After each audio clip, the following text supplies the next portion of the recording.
I'm going to play this video. Here we go.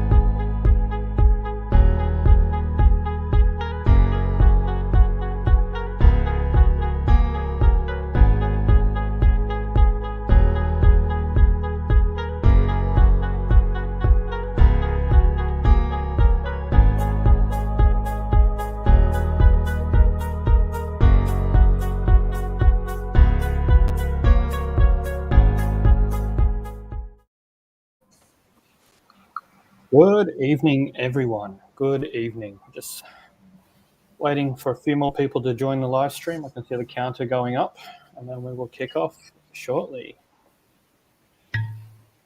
There we go.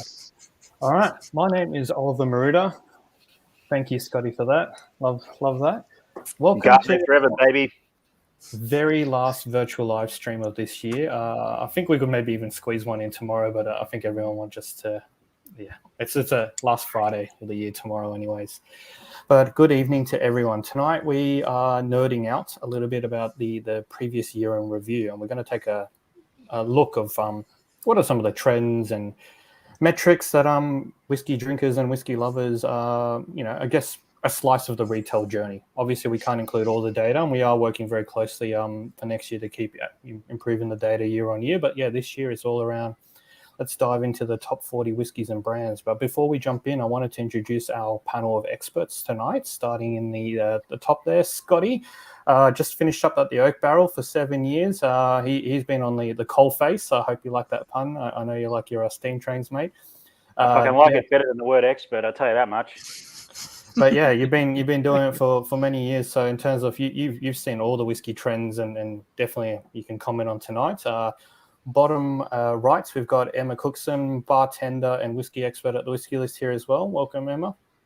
And down the bottom, we've got David Ligoff from the Whiskey Show, who runs, I think you got the most whiskey festivals out of anyone in this year, of a couple in Sydney and one in Melbourne as well. So you've sort of got the face-to-face consumer side covered tonight as well. But welcome, everyone. Just hit the timing right with those, which we're really lucky about.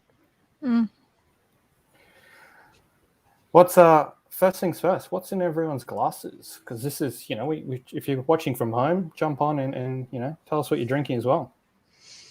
Well, Scotty, do I start? Well, yeah, I've got it. a few things going. Obviously, start on the agave because it's Thursday or Friday, whatever Dave told me it was. But I've actually got a martini going, a gin martini at the moment. Then I've got a bunch of samples that I thought I would bottle kill tonight from some friends around the world in Australia. So I actually got a birth year imperial as well, which you might get into after this.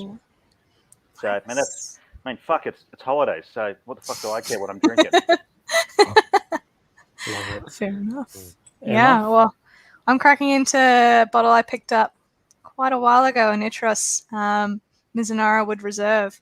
I grabbed this in Japan 6 years ago now, back when we could travel and go places. Weird. But yeah, so just revisiting it and getting back into it.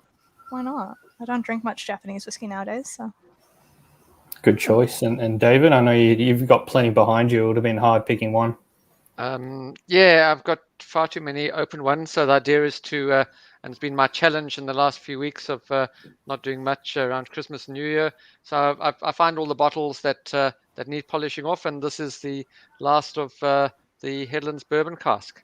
So that's going to see its ass tonight. Awesome.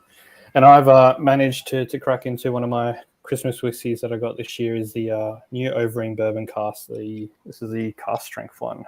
Yes, 60%. It is. We've been waiting 12 glorious years for this whiskey, so thank you, Jane and Mark, for bringing that one out to market finally. For those at home watching, I see there's a few comments. I would definitely want to promote you, but I'm getting just Facebook user. So if I can please ask if you all jump onto streamyard.com/Facebook through your desktop or mobile and just hit accept, and that will actually get your names published. But I believe... Can I also put a form out there so that I can get their details and market, weird spam to them as well? Mate, go for it if you want. Beauty. Yeah, it's www.scottfitzsimons.creditcard /sign up. It'll be good. Happy days. Awesome, mate. If Well, only it was all that easy. send Scotty a gift. So 4 great people in here. Thank you. I think Gary, I'm just looking at my phone. Gary, thank you for that one. And evening all. And Thomas, mate, you've drinking a sample of Cask Strength Coahuila 12. What else is everyone drinking? We've just been through that, mate. Should have been on here 30 seconds ago. Like you got anything else to do when I say, why are you late?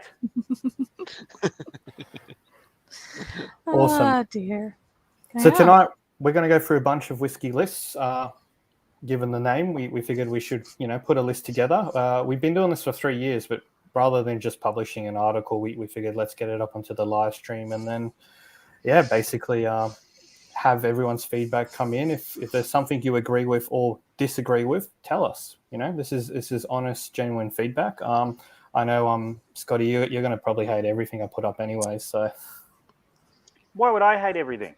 It's almost like you've met me before. No, he's just giving you low expectations. So you can be pleasantly surprised. I promise my expectations for life are very, very low to start off with. Hey, Gary, thank you for all your hard work. Drinking Kalara later on. Good show there. And Corey, Morris Signature.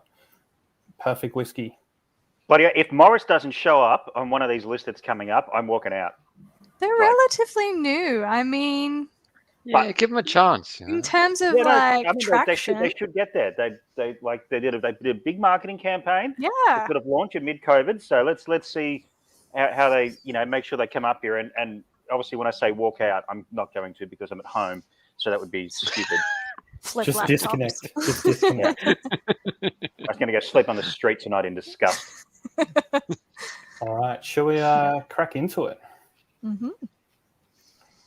I've created this wonderful presentation in, just probably an hour or so, or maybe all day. I don't know. This is my favorite GIF. It's so easy putting GIFs into presentations now, but so much you can do. But today's top 40 whiskey and brands. So we're going to go through the brands first. Then we're going to talk about searches, and then we're going to round up with the top whiskeys. Basically, that's the agenda for tonight. So let's jump straight in. Before we talk about any whiskies, I just wanted to set the scene where we get our data from, where the results come. So when we say this is the Whiskey List ecosystem, we track over 70 retailers from the big chains down to your small independents. A few distilleries are now connecting in to us directly as well, and we welcome more in the next year.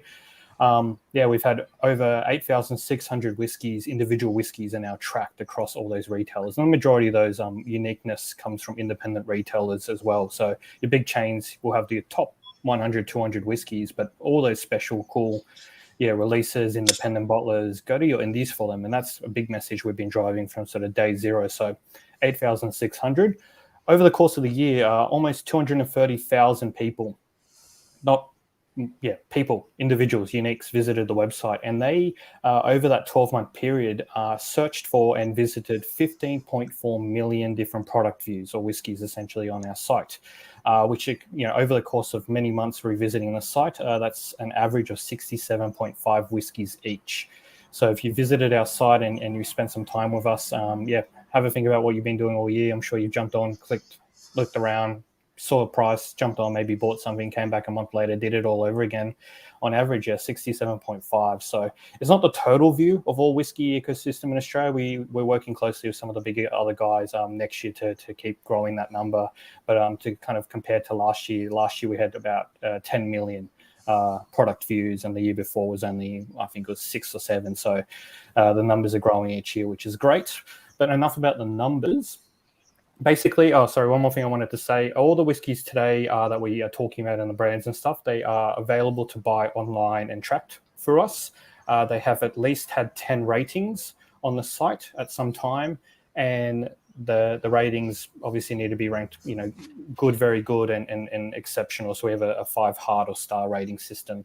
And based on that, we'll publish a full article tomorrow of how it's calculated, but that's kind of how it's worked. So it's based on searches, views, ratings, purchases, and yeah, we kind of bring it all together to come up with this ranking scoring system. So there's no bias. Big shout out to Chris Ross, who put all these results together, but it's not an individual list. This is a snapshot of what those 15.4 million product views over the year are resulting in. So just wanted to clarify where that data comes from. So any questions, let us know, but that's hopefully makes sense. Let's jump in, because top 40 whiskey brands. We figured. Are people going to get tested at the end of this stream? Like, is there a quiz? Yes. There's always a do quiz. Do I get to rate the commenters and the people watching afterwards? What I would like to see, actually, for those watching at home, is any whiskies that surprise you, or any brands that surprise you, or any results in general. Let us know your feedback, and shout out if any of your favorites make the list as well. It's always good to hear. What was your surprise? What was your hashtag robbed? All right. And I'm keen to see guys put in what they think the top 10 is, because that's only going to be at the end. So you've got time to think about it, and we'll see who gets close to what the data chucks up. And is it top 10 whiskies or top 10 whiskey brands? So we're going to start off with the top 40 whiskey brands first. But the top 10 at the end, that's individual whiskies. Individuals, yeah. Yeah. Yep. All right, let's jump in. So hopefully everyone can see the font's not too small. But here we've basically got the brands, their ranking, and I've also included their position change from last year's results, basically. So I might pass it over to our wonderful panel. Any surprises there? Yeah, Morris snuck in. That was good. Where'd Morris get? 37. 30. There it is. Yeah, it is. Bloody good job by the team at Morris. And I should say the team at Liquid Ideas who ran that PR campaign. So the up and down arrows hopefully make sense. That's just their change from their ranking the previous year's results. New just means they're new into the top 40. We could publish the whole 100 and you would see, for example, Ben Rayak snuck into rank number 6, but it's obviously been in the top 100. I think it was rank 55 or something last year. So the font would be too small if we did all 100 or 1,000 brands. So that's the difference with new, basically. And so this is pure searches. So from the website's back-end analytics, physical people who have searched Glendronach or presumably the Glendronach, and you've merged those two, knowing that and misspellings. So not necessarily click-throughs or purchases, but just people of interest searching for these brands. Is that correct? So this is also on the supply side. So purchases, ratings, click-throughs included in with the top brands here. Okay. And there's no waiting for a purchase being higher than, say, like a view or a click-through or something like that? Yes, there is. So searches, and I'll publish all this with the email on our website tomorrow, but searches and click-throughs are ranked the highest. And then purchases, I think, get a 1 or 2 extra scoring. So that kind of makes sense. It's not the be-all. So if basically, to get to the top of the list, it's more based on what people are looking for and browsing and rating versus what they're buying. Okay. I like seeing a couple of indies in there, Sigvin and G&M. Yeah. That's, I mean, no surprise there that both of them have gone up. I still think, we're probably coming out of the golden age for indies, right? And into the everyone starts an independent bottler, so the cream's going to rise to the top because there is so much out there. And gone are the days where you buy a barrel of whiskey because if you buy in bulk, you get it cheaper. You now pay more money so that you can stick your name on it. So, but I think there's still lots of interest in independent bottlers out there. I think interesting it's really that Jack Daniels has leapt into the into the top 40 at 24. But there's, other than the Jack and Wild Turkey, there's hardly any American brands. So that it's not that nobody's drinking them or buying them. It's just that they're just searching. They're not kind of rating them, or is that why they're not featuring? I think though that the website's probably quite leaning towards Scotch, at least like in its initial sort of things, because that's what the indie retailers have sort of jumped on. You don't have too many indie retailers out there in the market specializing in bourbon, because physically I don't think we get enough bourbon into Australia of the small brands to sustain an indie bottle store specializing in bourbon. Your allocation of 2 bottles of Pappy Van Winkle a year is not enough to keep your business ticking over, and there's just physically not enough small brands for that discovery element to come through yet. Sorry, go Anna. Oh, no, but I think also the way that we consume American whiskey here in Australia is different to, how it would be consumed in America with the small brands and everything. I think that in Australia, when you think of American whiskey, obviously not necessarily in this group of people, but most people think, oh, yeah, the thing you drink with Coke, so we'll just get an RTD because it's cheaper or whatever. So I think that our attitude towards American whiskey is part of the reason why it doesn't show up in these ways. Not that necessarily that people aren't as interested, but also that the way we consume it is different. A little bit. But I just think the physical. If you jump on any website at the moment, or just into Google, and you search Scotch by Australia, you'll get a lot more options and a lot more brands than if you typed bourbon by Australia, because we physically just don't have the breadth of brands available here, and there's a few reasons for that. I think America's a big place; they consume it all themselves. Unlike Scotland, that need other markets to sell their booze to.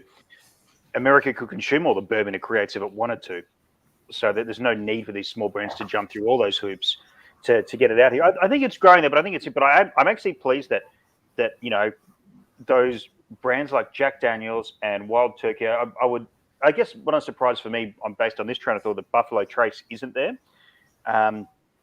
because I think they're bedrocks of that industry, and the biggest booze market in Australia, well, the biggest booze category is bourbon RTDs, right? And so you're completely right, Emma. That is the biggest market of booze in Australia. So it's interesting. So I think that trickles over, and I think we sort of think, and I think Scotch is getting better at it, or at least the 1% of drinkers that we are getting better at it. Jack Daniels drinkers who go out and buy a Jack Daniels Sinatra and those top end, they will still drink Jack Standard and Jack in cans and that sort of stuff. I don't necessarily think your Johnny Blue drinker is drinking too much Johnny Red. I think there's a disconnect in that ladder in Scotch, where in bourbon it's very, very linear. Same with Wild Turkey. Wild Turkey 13, Wild Turkey, all that sort of stuff. They will drink that. They will drink Wild Turkey. Whereas, I think Scotch and Scotch drinkers, I think, will actually jump. And that's one of the beauties, one of the successes of the Scotch whiskey industry post-90s, is actually getting people to try different brands. Where you try and get a Jim Beam drinker to drink Jack Daniels, mate, sometimes it's not worth the argument. But I think as well that these two brands, you got Jack Daniels and Wild Turkey, and just from a bar perspective, they're the biggest consumer-facing companies. That's why Buffalo Trace, I would say, is not up there, because, when was the last time you saw a Buffalo Trace event or Buffalo Trace sponsoring something or anything like that? It's always Jack. It's always Wild Turkey. And so because we're seeing that all the time, we're getting that promotional material in our faces all the time, but we're also being exposed to it. A few years ago, I got to meet Eddie Russell, the son of Wild Turkey's owner, and it was a consumer event because I missed out on the Hospo one. But that's the thing, not something you see Buffalo Trace doing. They're really pushing that consumer interaction, and I think that makes a difference for a lot of the other, not just the American distilleries on this list, but also a lot of the other distilleries on this list, is that consumer facingness. I think you've touched upon something there. Sorry, just very quickly. If you listed all the Buffalo Trace brands, if you included Pappy, George T. Stagg, Stagg Jr., Weller, Sazerac, oh yeah, they're well-known brands. It would be. But it's an umbrella. Yeah, but Jack, because people are searching Jack, so that's probably more the way this list is built. But it'd be interesting to see that sort of data as well. That is a very good point. Alex, which just name's not coming through for the just go to streamyard.com/Facebook and we'll get your name up. Says hello, Scotty. First of all, but really important question. So Whiskey List isn't just our website. It's tracking at least 70, I think it's 77 different retailers as well. So you got your big chains, you got your small independents, everyone in between. The big call out here is this data is online. So I think what we see is people know where to get blends. I think it's the first common comment. You know where to get Johnny Walker. You know how to get some of your Buffalo Tracers. The people walk into their bottle shop and get it. Point number 2 is, and I've noticed this especially with Dan Murphy's, their products, what they have online, doesn't always reflect on in store, and there's a huge disconnect, especially with American and Australian SKUs. You can walk into your local Dan's and there's more Aussies on the shelf than there is ever online with the Australian whiskies. And then I don't know why I don't know if it's a system thing for them, but there's a disconnect between the online and physical chains. But all this data is trying to collect is hopefully present that online view of retailers, if that makes sense. The other big thing is doesn't include distillers' online cellar doors as well. So some big brands like Sullivan's Cove probably won't show up here on this particular graph because they do 99% of their stuff through their cellar doors and their ballots, and then their demand is crazy, and they've got that market, they've got that consumer covered, and some of the smaller distilleries as well. So, you know, we want to, and I think one of the big call-outs today is to try and get more distillers to work with your independent retailers so we can get your product out in front of more consumers. Obviously, service your local bands, but your Larks and your Starwoods and your Morrises, which are now everywhere available, in both retailers and direct, you'll see them, I think, highly skewed in these results, if that makes sense. And I think that's a valid point, is that if you look at the online sales through the big supermarket chains or ex-supermarket chains, it's around about only 10%. There's still the huge in-store sales of those big things, and especially the bourbons and the blends. So that obviously won't show up here, but so it's not that they aren't selling, just not on these lists. And it's a good point, Dave, and something that I've sort of been now on the brand side, even though I sort of knew it, has come very, very apparent, is the indies are the breaking ground, right? If you walk into Dan's, Endeavour, or you walk into Coles, they don't really want to break your brand, right? They want an established brand that they know is in the marketplace that they can sell to, right? That people are going to come in, recognize, sell that, because they don't have the time or just the infrastructure to train up tens of thousands of staff around the country to be experts in wine and spirits and all that sort of stuff. So you need to sort of break it in the indies, which if you are a new distillery coming up that doesn't have staff, how the hell do you approach 1,000 indie bottle stores around the country and tell your story and physically have 1,000 different accounts and all that sort of stuff? So it's very, very tough. So there's a balancing act there that has to occur about what is how do you break your brand so that you can have that one-stop shop with the majors.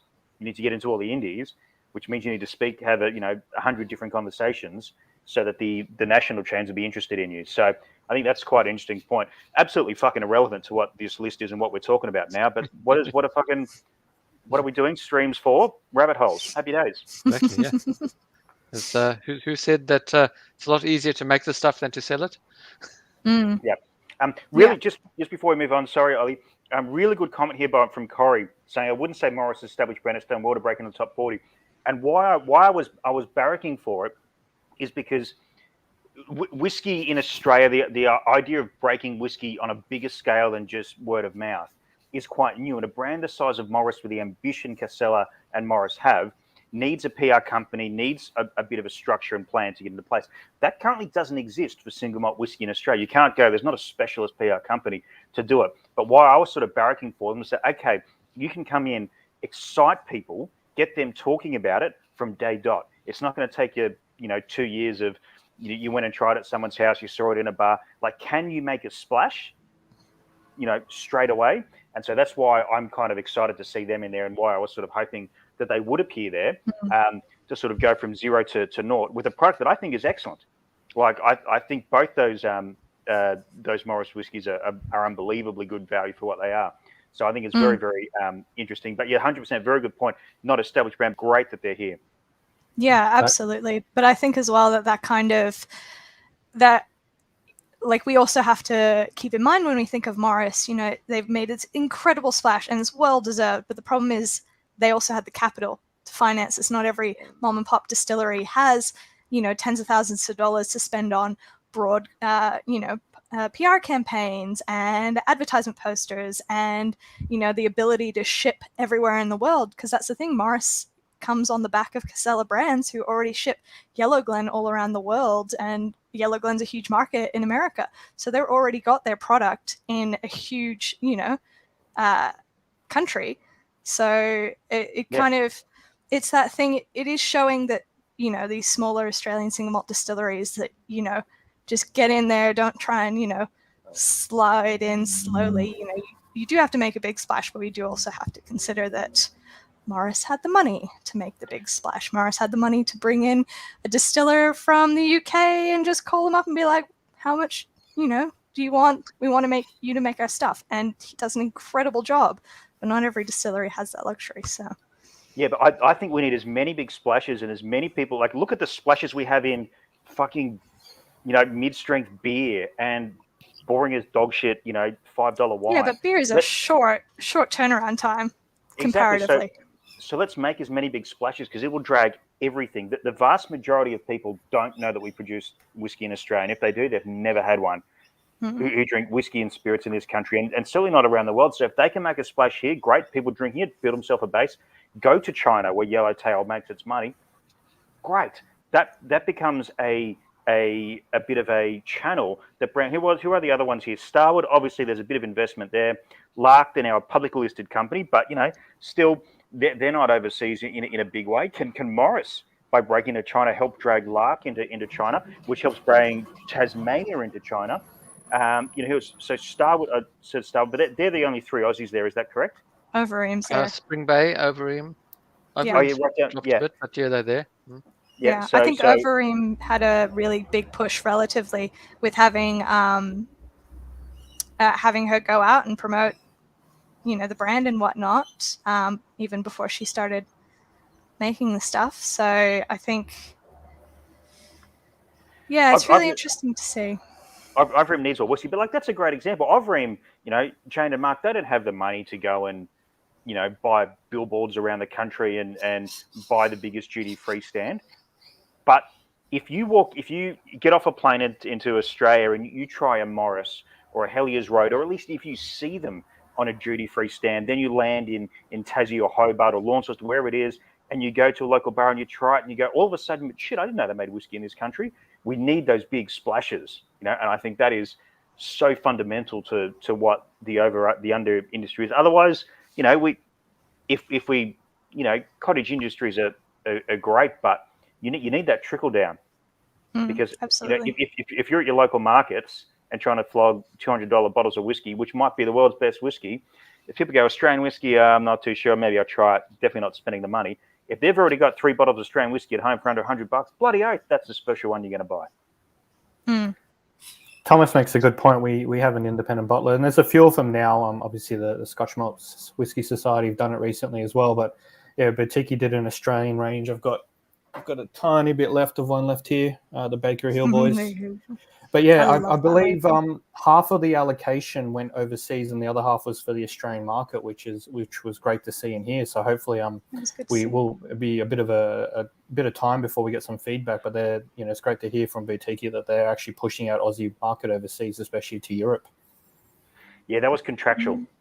That was based on if we buy these barrels, we commit 50% of it will go overseas. We could have sold every drop of that Boutique stock in Australia, but also, it's kind of insane, right? To send barrels over there at the cost of that, get them bottled over there, send them all the way back here, the cost of that, and then sell them again. There's a bit of insanity around that process. So as much as, yes, we wanted to drink them, we wanted them all, they weren't for us. They were to try and break those brands overseas, just like, other brands do via indies here. I see a brand there, I saw it just before, Glenallachie, who have had, what a fucking year they've had around the world. What did we see initially when Billy Walker brought Glenallachie, and just about 6 months before the first releases came through, which were launched at Whiskey Fair about 3 years ago, so about 4 years ago, we saw all of a sudden the indie market flooded with barrels of Glenallachie. And I hadn't seen an indie Glenallachie for about 5 years prior to that. And all of a sudden they're everywhere. And so I think it's a very good point, a great breeding ground, but I actually don't think we'll see that impact here on Australian users. That's about international, as Ollie, as you're saying. So when we say this isn't the best, it's not your favorite list. I mean, we need to clarify. Think about a bell curve. This is taking a slice of, I guess, value versus price expectations and people's browsing and searching habits. If you kind of look at it that, and it's a slice of what the consumers are doing in the online retail space. So we just need to keep clarifying. If I might actually ask Chris to publish the full top 100 brands to get even into the top 100, let alone the top 40 in this list here and the other lists that we're about to go next. I think is an amazing achievement to everyone who works at those brands, regardless of where they rank or something, because it means that the Australian consumer is searching and talking about your brand and looking for you in the retail space online. And you just mentioned Glenallachie. It's just, I believe it was like ranked 98 or something last year. It's just dropped into 9th position this year. People have gone gangbusters for Glenallachie. So, well done to them. And not everyone can be in the top 10 rank here, but to be in the top 40, and this is why we extended it to show 40 here, and we'll publish the full 100. I think it's just a huge achievement, if that makes sense. And it's interesting to see as well the ones that have dropped places. Like you've got Glenmorangies dropped 6 places. Glenfarclas, Starward has dropped, and Aberlour has dropped a lot. And obviously these are distilleries with huge names and huge reputations behind them. And it's interesting to see how people are searching for different things, newer things. Like you got the Benriachs and the Glenallachies coming in and stuff like that. It's fascinating to see how it changes over the year. It's a good point, Emma. It's very, very based upon who had exciting things last year, like in the past calendar year. Glenfarclas have had really one special edition. Like they'll be top 40 until the end of days, because that's just what Glenfarclas is. They've got great shoes and make great whiskey. Always going to be there. But they've got no booze. We all know they definitely have no booze left. So there's nothing exciting that they can pump out. So they're probably not going to inspire that. Whereas Macallan, got advertising campaigns, so they're always going to stay there. And certainly like Glenallachie made a bit of a drop with all their wood finishes and then their new age statements this year. Yeah, well, I think the new Glenallachies and the new Benriachs, but then you got to look at Hibiki, which hasn't really done anything, and boom, it shot up 7 places. But Starward's been releasing all these cool expressions throughout the whole year: the Octaves, the Unexpeded, the Tawny, all that kind of stuff, and it still dropped down. So it's really interesting to see. But I mean, that's a good point, Scott, that you make. You look at Glenlivet. Glenfiddich's been there kind of almost static. Glenlivet just popped into the top 40 because they had something new that people were talking about, like the illicit store. And that's if you've got something that's new and can continue the conversation, that's what engages people. If you don't release anything new, it's tough. Yeah, and obviously we're looking at Australian market. Did Glenlivet have a whiskey club release this year? Or was it last year? I don't think so. Or did they have maybe an add-in or something? But that definitely would have driven up, it like when that nuclear bomb drops, like that's, take that week's numbers and whatever they've released, I guarantee will be number 1 each week. But, I think on your, Emma, very good comment there about, Hibiki and the Japanese sort of stuff. I think whether or not people are buying it, that conversation is an ongoing conversation at least till 2030, when we understand the supply will meet the demand again. So they'll keep, and it could just be an interesting. It was like, I've just heard about this. What is this all about? Shit. What really is it all about? I'm going to call time, because the next one to look at is going to be, I think, even more exciting. Why have you got somewhere to be, mate? No, we're going through till the new year. No, we have slides. These slides will be presented and they will be viewed. But top 100 searches. So searches is purely what consumers are searching for. It's no purchase, no rating, nothing else is included, and it's whether or not that whiskey is available to buy online or listed at all. We will still track and collect that search data, and I think searches provides a really nice view of what a consumer is looking for. It's the demand side. So there was some commentary earlier on around Sullivan's Cove and even Highwayman to point out ranking number 100 there in the top 100 searches. Again, we can publish this list into the thousands, but Highwayman snuck in. Obviously, Dan is doing entirely Distillery Door and online cellar door. So, he's not going to be listed with any retailer, but people are still highly looking for his whiskey, same as I think Heartwood at 77 there. I know some of the retailers like Old Barrel House and yourself are, at the Oak Barrel, we're listing some of his stuff through Heartwood and TIB. But yeah, here are the top 100 whiskey searches of 2021. My favourite's not a 56 immediately, about 15 years old. Not sure. I just could be 14 and 6 months, could be 15 and a half, but I just thinking about 15 years old. If you're in the comment section and you've searched about 15 years old, admit it, because I'm giving you a 1-star review. Now, number 20 is the one that leaps out at me, because that's very relevant. I look at even at the whiskey shows, the average price or selling price of bottles at the shops at the whiskey show is about $125. Now, they're not searching for under $100. They're not searching for over $200. Yes, they are, but they're certainly not in the top 100 searches. But for that 100 to 150 in the top 20, from a retailer point of view, is very interesting. I'm obviously not at the Oak Barrel anymore, but I can tell you in a 7 or just under 7 years I was there, the 100 to 150 mark was the biggest category for us. And as the whiskey prices have grown exponentially, as we've seen in the past decade, death taxes and whiskey going up, people stayed. They didn't follow whiskey out of that category, out of that bracket. They stayed and they found something new within that 100 to 1. They might have gone from 110 to 130 or 140, but they stayed. And I still think that is the sweet spot. But it's an interesting thing because it also puts into perspective of what this list is, right? Because this is the top 10 searches on the whiskey list, and through that, and from 100 to 150 seems like the sweet spot.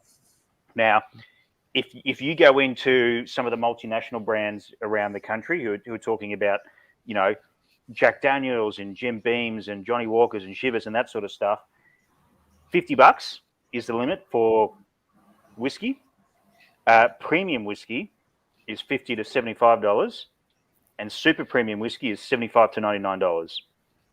Anything above $100 is special occasion, rare, limited release, small batch, that sort of stuff. And I'll use Jack Daniels, probably the biggest success story of whiskey in Australia is, they're double oaked and they're what's the other one? Masters Select or something like that. Someone in the comments will pull me up on that. Everything sits like something. Yeah, it's something like that. It's like $75 and it hovers around that because that's where they know the premium to super premium thing is. So what we're talking about here and what we're analyzing is people who are searching, who are that 1% of whiskey drinkers, really, right? We are not super premium. We are ultra premium at 100 to 150. So I think that's quite an interesting point to keep in mind as well. I have a very interesting stat. You mentioned earlier on, Scott, the majority of indie retailers will be predominantly Scotch. So out of all those 70 retailers that we track, 42% of them is just Scotch that they list. And the average across all of them, and obviously there's some crazy prices out there, but the average is $175 for, almost 6,000 bottles of, different Scotches available to buy online in Australia. So yeah, 42% is all Scotch. Irish and Japanese is 5% each in terms of breakdown of, different bottles. USA is 12.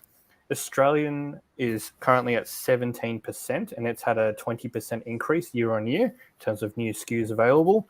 And the rest of the world sits at 19%. And that's your Cavaliers, that's your Indian whiskies, etc. So, you're very much right. This is why the list and Australian consumers are looking for, as we're seeing in this list now, predominantly for Scotch. There's quite a few high Japanese there as well, but I don't know if it's just availability or the high price where they're looking for it, but they may not be rating or buying them afterwards.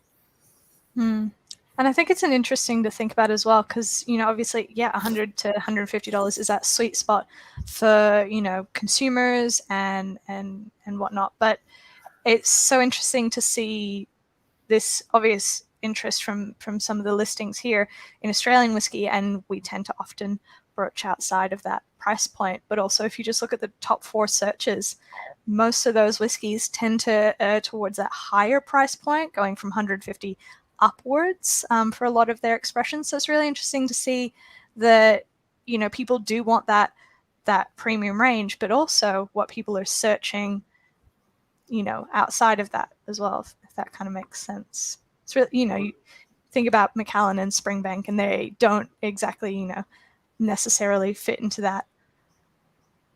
Well, I know Macallan considers themselves a premium brand, so it's really interesting to see how people, choose that price point and what they're searching for, and is it just, those dream bottles and stuff like that. Well, I think that it's really interesting to correlate this list when we come to the actual top 40 or top 10 of total ratings, which obviously builds in the sales and everything else. Because just because they're looking at it doesn't mean they're buying it. Mm-hmm. And that correlation is going to be quite telling, especially for those brands. To say, yes, people are looking at your whiskies, but are they buying them? Yes or no? 100%. I mean, look at, I've just lost its number there, but wherever Springbank was on the list. 2.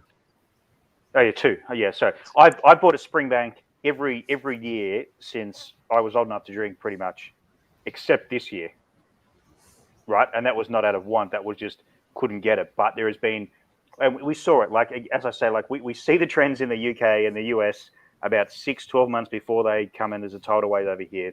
And Springbank, all of a sudden, everyone wants a piece of it. Allocations haven't gone up or down. It's just everyone wants a little bit more of it. And so I think there's an element of intrigue as well. Macallan, people are always going to search Macallan. It's in James Bond movies. It's in all that sort of stuff. That's always going to be a thing. But Springbank, people really wanted to know what they were about. And I think this would almost correlate to, what do they have? I've seen a Springbank 10. What else do they have? What do they do? What is this brand about? There's a little bit of discovery element we need to think in this as well that I think is, Cavalan, I think there's a lot that's another example of probably a discovery brand. Kilkerran almost certainly. But, as you go, I think there's a few like North Star at 57. In fact, I'm going to crack a North Star in a second. But, that's, they had a big year with some really great, but that's one of the best independent bottlers in the world for me right now. And they don't have enough whiskey, and certainly not enough to come into Australia, that would compete with anything. They've got even less than Springbank in allocations to Australia. So that's not selling, but people are going, what is this about? So there's an element of discovery in this results data as well, I think. Corey raises a really interesting question. Obviously, there's a lot of single malts are high here, blended still emerging. We've got obviously Johnny Walker at 47. I mentioned at the beginning, I think most people who know Johnny Walker, your Chivises, they go to your local bottle shop, whether it's BWS in the corner or even the Servo one or your Dan's. Your online retailers, they're the specialists. They're the ones who focus in your single malts, are hard to find Japanese, even your Aussies, your Irish, etc. And I think if we take that view on this lens when we look at these results, yes, people are still buying Johnny Walker online, but they're not looking for it in this case with this, what this search is, what that means, because they know where to find it. So it doesn't rank as high, but Johnny Walker far outsells most of these any day. Yeah, but I think as well we're starting to see more kind of, obviously it's not reflected in this, but I've noticed that there are more smaller blends popping up. Obviously not Johnny Walker. I just bought this year from Paul's Liquor, I think it was. And yeah, it's just a Speyside blended whiskey and cost me $55. But I think that we are hopefully going to see a little bit more uptake in those smaller, cool, interesting blended whiskey things coming out of Scotland. I would hope, but, I've been wrong before. I love the concept of blends as an emerging market in Scotch. Yeah, that'd be so cool. I think that's a great, but it's a great indicator of where we are in this industry in terms of we've sort of almost forgotten, and even in Australia, we've forgotten that the world existed before 1990, and that's when whiskey started, and that's when single malt started. That's all we know, and blends are this and that sort of stuff. And it was like, oh, blends can be good. Yeah, they've been good for 300 years, while single malts were dog shit, during that period. So, I love this concept of like this emerging blends, and I had some really great conversations with, following up some American producers who don't have a single malt in the bourbon, but like blending barrels and all that sort of stuff. I think that's a great little concept. And if you've got a single malt and you create a great whiskey from your warehouse, from your single malt, malted barley, blah, blah, blah, that's cool. And you're going to make a great whiskey. But if you've got more paints to play with on your palate, surely that's going to create a better whiskey if you are, and I'm certainly not of this skill set, but there's a handful of people in Scotland who definitely have that skill set, and I would point to Heather at Sullivan's Cove, someone in Australia who also has that skill set. A blended whiskey should always be, by definition and by its makeup, the potential to be better than any single malt you've ever tried. Now, whether that is true or not in real, that's up for debate, and sometimes, you know, blends, they get smothered in stuff when they probably shouldn't. But imagine, like, and Dave, you've probably seen this heaps of times, a single malt, you've been to a lot of warehouses where it just needs something. And you're looking around that warehouse, looking for that one barrel that maybe will give that XYZ the kick. What if you could go anywhere in Australia to find it and fix that flaw, or take that 9 out of 10 whiskey into a 10 out of 10? Might be a blend, but yeah, I love this concept as blends as an emerging thing in whiskey around the world. Bring it on. Yeah. Back to the 1850s, baby. Does someone want to take Irina's question? Searching to clear what's going on with auction I mean, sites. I can, but I'm doing all the talking, so. David, what do you say? Your turn, David. Yeah, look, if you look at some of those things that have been popping up, you know, like, for example, Adelphi. Yeah, you don't see any promotions, advertising, marketing of Adelphi. They sell as even before they hit the shelves, like with Springbank. So yeah, the only time you're going to see them probably is on auction sites. They're hardly in retailers. They're hardly online. And I think that's actually a very good point. Is that there's been a lot more auction activity, and especially local auctions. I'm guessing that this year it probably has had an influence. It's a new new kind of variable that's been put into the mix. I'd agree with that. Yeah. Yeah, it's like when you're going to buy something on eBay or some other auction website, and then you look and you're like, well, what's the average price people paid for this, brand new, and it's kind of like that. You're checking what's the kind of average price, what can I expect to pay, what can I expect to get, can I look at reviews and stuff. So yeah, I think potentially, and I think we might see more of that with kind of this emergence of more auction houses. Can I ask a question to the panel? Because I think it's probably a small impact, but not a huge, because I don't think that many people know about auction websites, particularly in Australia, until, as you say, Emma, this explosion. When was the last time anyone on the panel bought something off an auction website? From locally or like domestically or internationally? Ollie? Yeah, there's just independent bottlers that are just not available here. And because they're launched at 3 a.m. UK time, or our time, midday at UK, we're always sleeping when they get launched down there, limited. But I'm not part of the common crew. But then you get hit with taxes, and there's plenty of threads on Facebook or all that. So we're not going to go into it, but it's only when needed. Overseas auction houses. So how many? Not how many bottles, but how many auctions would you have bought off this year?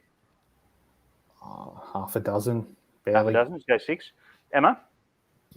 I don't really buy too much whiskey. I'm a little bit more particular, but I just mean emerging, and like we've got the Australian whiskey auction site now, and so that's relatively new, and I think people are kind of taking notice of it. So for me, like I rarely buy whiskey because I'm trying to save for a house. And my husband gives me glary eyes.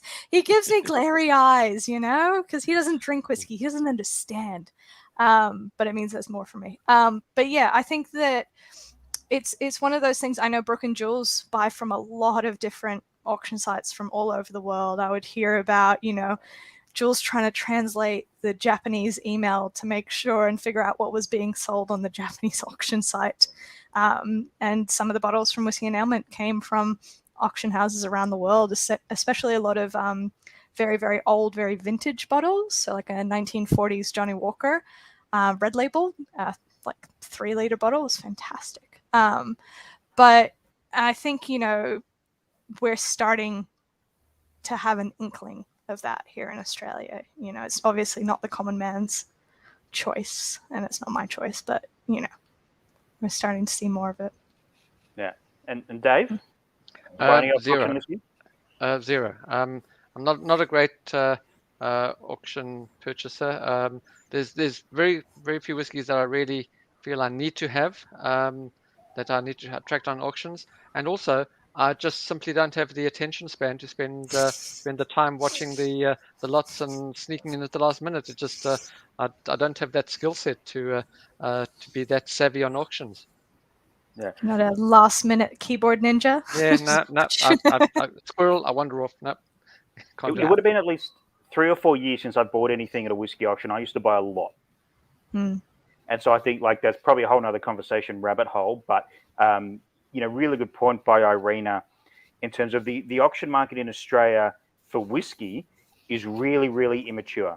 And I say that not as an immature in a behavioral way, but in an age and maturity way. And so it will calm down because it feels like it's a bit of a hype, and you'll learn the ways. And I've been bought off auctions for a number of years for a number of reasons, but I think that will coming off. And as she sort of comments, they've been grabbing bargains off the auctions, and that's what auctions are about, like low-hanging fruit. That's what they always were about, is grabbing the stuff that no one else is looking for. And I feel like more people are looking for it. And so I almost feel the auction websites are a result of this list rather than the auction websites informing this list, if that makes sense. People are searching for Macallan Springbank Glendronach. All these people have got these bottles and they want to, flip them. Not all these bottle stores, these indies are going to take them on commission and sort of go there. So, okay, let's go and approach people that have Macallan, Springbank, Glendronach, Hibiki, Ardbeg, Glenalcliffe, Lagavulin, and all that sort of stuff, and say, hey, do you want to, have $500 in the back of your pocket?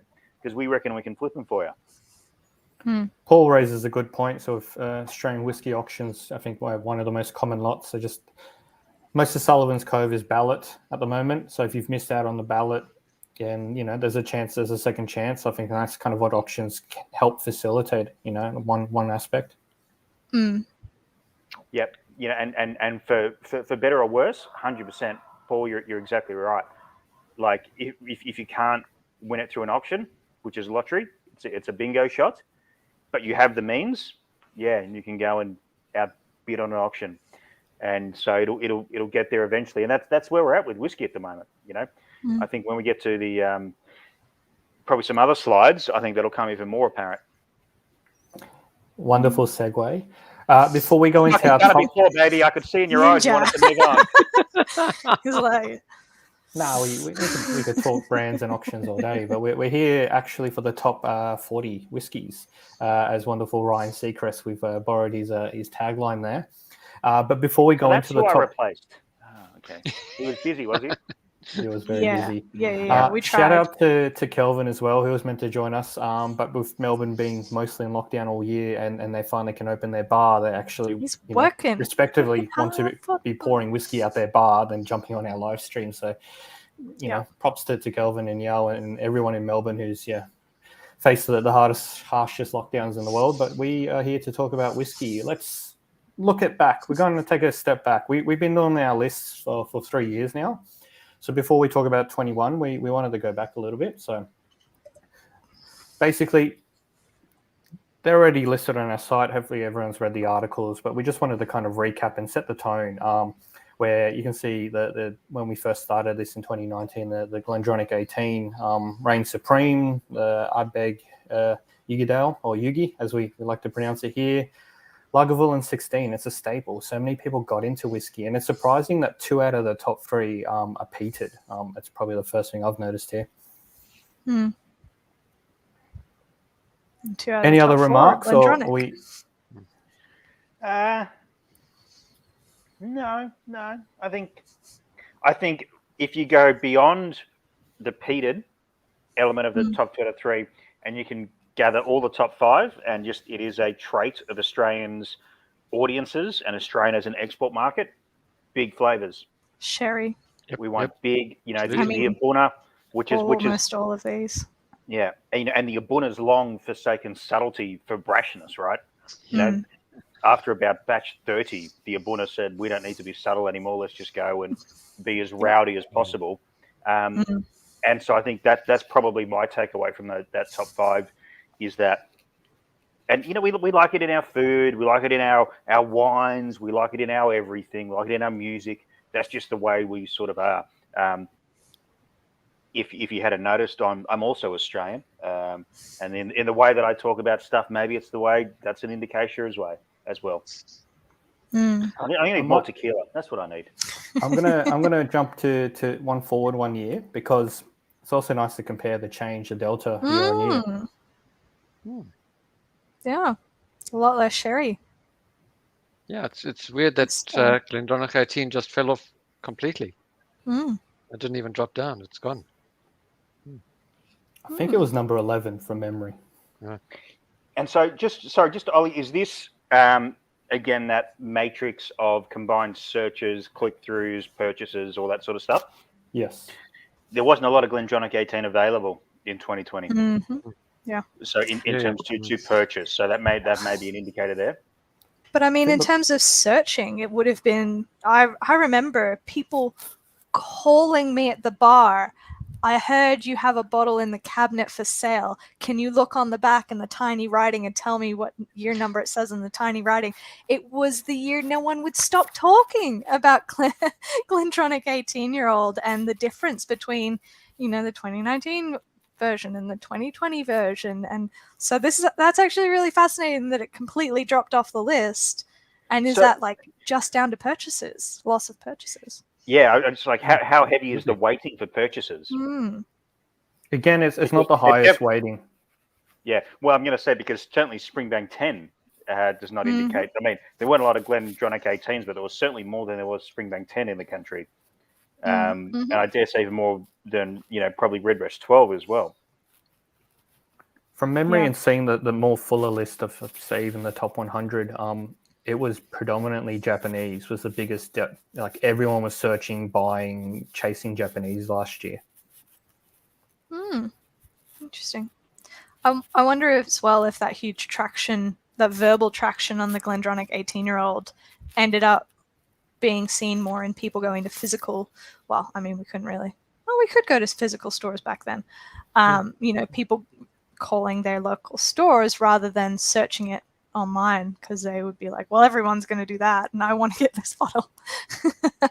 So I'm just going to call the local shop. So but that was last year and the year before. Let's take a look at this year. I think it's more interesting to see what the last 12 months have played out. So top 40, we're going to start off with ranks 11 to 40, and we'll have a quick view of this, and then we'll talk about the top 10. I know. So mean.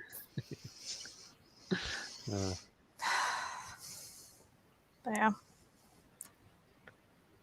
It's interesting to see the American whiskies that came in, because obviously in the 2019 you had the Westward coming in, and then here you've got the Michters, which is not too far behind at 28, and Westward making another appearance. The first thing that I noticed here is we mentioned the Starwood brand went sort of backwards, but they've got rank 16 and 24 there. 25% of the top 40 are Australian whiskies. So, great for this year. There's been a big spike in demand for Aussie whiskey, and people are buying and trying and rating them, most importantly. So 25% Australian and 2.5% Irish, well, so far. That's interesting, yeah. I think it's an access thing as well. Like you can't get the Irish juice over here, and to that point, you can't get it because it doesn't exist. Well, there's proper 12 for the most. I think it's interesting to see how many small Irish are popping up as well. But yeah, the Bushmills 10 obviously is very core, but there's so many Irish brands on the market now as well, and they're slowly trickling in. Be interesting. Still, more distilleries with whiskies on the market at maturity from distilleries in Tasmania than they are from the whole of Ireland. And when we talk about Ireland in whiskey terms, we talk about the Republic and Northern Ireland, which is still the issue, right? Like Drumshanbo, like a great whiskey, a great pot still using local oats. What, like 100? So those 50 cases came in initially, 100 cases this year. So we're talking about 600 bottles for the year of like one of the big releases. It's so like there's just physically not enough out there, I think, which is Ireland's problem at the moment.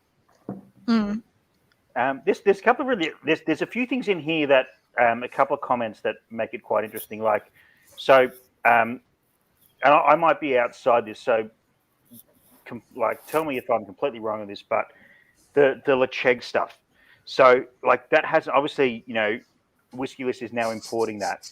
That hasn't been available widely for a little while. So, there's a little bit of self-fulfilling prophecy in this because, Iniquity Gold batch number 6, unbelievable whiskey, probably the best whiskey I think Iniquity they've released.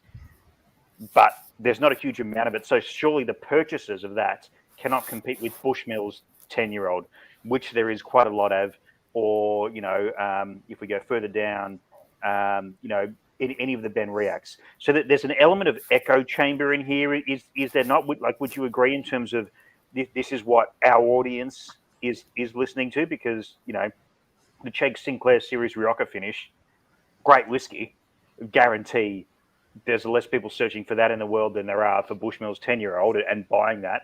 So, Ollie, can you explain the weighting of those results within where they come from? Yeah, so where we're seeing whiskies that haven't been on the market. So the Sinclair, great example, has been out for about 6-7 months. It's been at all of David's shows this year, though. So you're talking 600 people in Sydney and another 300 in Melbourne in the last 6 months got to try a new whiskey. And then as part of David's sell is jump on the app, rate it. And that's where a lot of these weightings will go towards it as well. So there's also a $99 whiskey. So price, I think, comes into the value equation there. Yeah. So, and not as many people are jumping on the app to review Bushmills 10-year-old.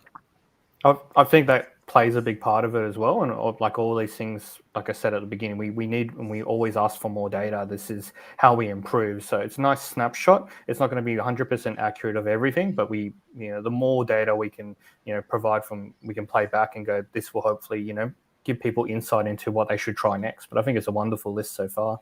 Yeah. And any list is great as long as people understand the parameters of where they're coming from. So this is a really good snapshot of what people have engaged with on the website. They've followed through in a number of cases onto external websites.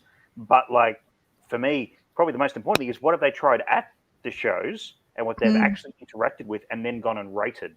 So that weighting around that list and what that is and sort of where the data's being put, because you're never going to, right? It's impossible to go and do a top 100 because there's people that will never interact with anything and therefore the data is never going to be able to be gotten. So I think every list is really interesting, but I think it's that's a really interesting, for me, looking at this 11 to 40 is really interesting on where the data is coming from and what people, because there's been a lot of different brands at your shows, obviously, Dave.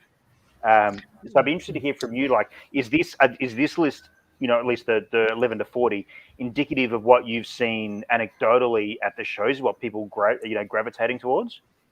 It's interesting because that's in fact what I looked at, because the one that prompted that exact question was 39 and 40, like the Anarch and the Darkness. Really, where do you see those around? And then I remembered those were at the Sydney show in May. And obviously that it grabbed people's attention. Elsa Bay was also at the show, but that's obviously that's getting traction and been around for a while and good value as well. So there are those. There are the Talisker 10 hasn't been in any shows. Rates highly. The Laphroaig Triple Wood. Yeah, the Laphroaigs as well. So there's a decent mix, but they no, it's a quarter cask. Maybe it was a triple wood that they're getting rid of, and that they're keeping the quarter cask. Right, yes. I think they've discontinued which I think the Laphroaig that might have wood. been a bit of an impact for the triple wood, is that I think it's seeing. But I think as well, looking at this, the two shows that I've done up in Sydney and Melbourne, obviously Laphroaig is my baby, and I'll have no bad words about it. But I think it's interesting to see how people are connecting with like these newer brands, because obviously for a lot of consumers, I think in the Sydney show there were maybe 4 people who'd ever heard of Laphroaig before. And that was, we had how many people through the entire show, David? 300 and something, yeah. Yeah, so everyone I spoke to, there was such a tiny number of people who even knew what Laphroaig was. So I think that it's that traction of finding something new and rating it, and obviously we push for people to rate it. I don't remember telling anyone to rate it, sorry, but clearly people did, and people loved it and responded to it. But there's so many others on this list, like the Glenallachie and the Port Charlotte and the Starward and Benriach 21-year-old, none of which I've seen at either of the shows this year, that obviously still have that traction, still have that consumer, pushing forward in the ratings and the purchases and stuff, despite not as much visual traction throughout the year, shall we say. Yeah, and Glenfarclas 15 is just, it's there always. It's kind of just can't kill a classic. Mm. And look, it's really interesting, Emma, and something I saw in the comments there, Thomas made a very, very interesting point and very valid, that are people more likely to review whiskies that they really love, really hate, more the middle of the road bottles. Anyone who's run a small business, and I know pretty much everyone on this chat has run a small business, and yes, you can be 95%, satisfaction. Cool. You need to get 100% satisfaction, and you might get a 5-star review. If you are below 50%, every time you'll get a 1-star review, and people will yell and scream about it. So I think that's a really interesting point, in the fact that this, and again, Ollie, I'd be guided by you. We're talking about ratings here. I don't know how high the ratings are weighted in this list as opposed to purchases and searches and all that other stuff. But if it is rated quite highly, then we are talking about whiskies that people have had good experience. And I don't sit here and go like, gee, I'm drinking this Corazon tequila at home, this Expressions, shit, by myself. Fuck, I'm going to rate this 5 stars on Yelp because I'm having a good time at home. No, I'm asleep by the point I get to that. These are experiential moments when people, get on their phone and rate things. They're talking with friends, they're talking with other people.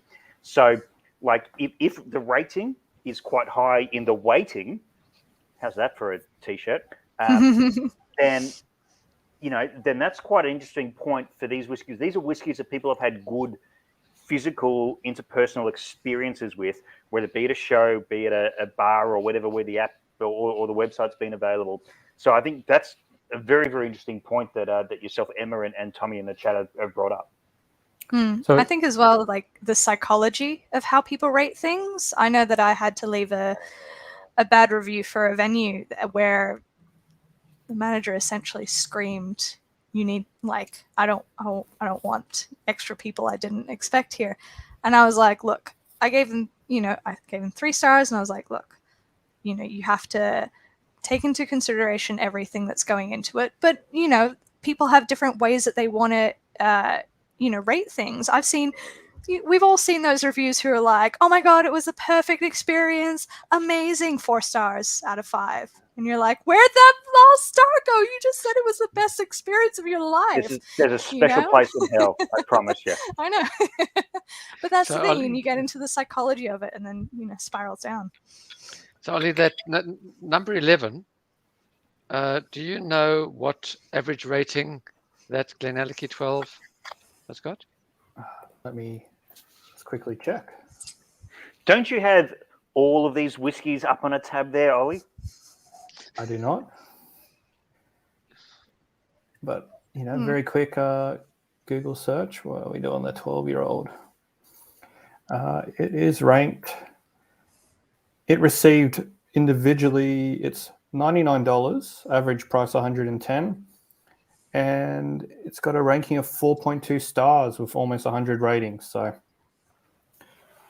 it's a exceptional whiskey. I think a lot of people, and you're right, Thomas, we do, we have our rating system. So we have 1 star means dislike, and that's going to mean a factor of -1. And then if you get 5 out of 5, it's going to give you a higher rating. So they are weighted. And we'll publish all that sort of tomorrow. But yeah, there's a couple there that we only presented at the virtual Australian Whiskey Show. The kits are the Florio and the Bakery Hill, for example, and they're both on this list. And I remember they were my favorites, I think, and people absolutely loved them. And I was watching the ratings, and Irina, you asked the question. It typically is, there's a spike with 10 days, but we still get ratings like even 60 days after the show. It dovetails down, obviously, but yeah, people too hungover after the physical shows the day after, but all the virtual shows that David did are sort of try at your own pace. So there's usually a 10-day sort of window where people were seeing ratings come in, and that's why some of those whiskies have snuck in. Okay, well, are you going to keep us in suspense the whole night, Ollie? I was waiting for someone to ask, but we can reveal the top 40 overall. But I want to comment on the first slide again. So can we go back, because I got another comment to make? No. No going back, only going forward. What little drum roll? All right. Shout out to makeagift.com, the official sponsors of tonight's stream.